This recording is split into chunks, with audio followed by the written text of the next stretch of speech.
তলট বাজারের সর্বোচ্চ একটি বড় সমস্যা হলো এই মেইন রাস্তার এই ট্রাকগুলি রাখার কারণে এই এক সাইড দিয়ে গাড়ি, দুই পাশের গাড়ি এক সাইড দিয়ে যাতায়াত হওয়ার কারণে এখানে দুর্ঘটনা ঘটে থাকে।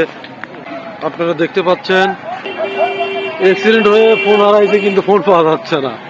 হায় রে মানুষ,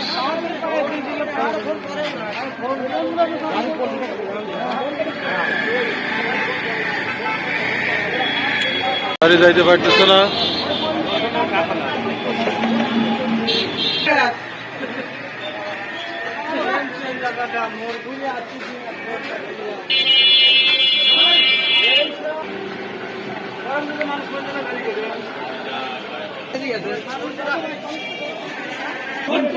ফোন ঢুকতেছে, ফোন বাইসতেছে, ফোন ধরতেছে না।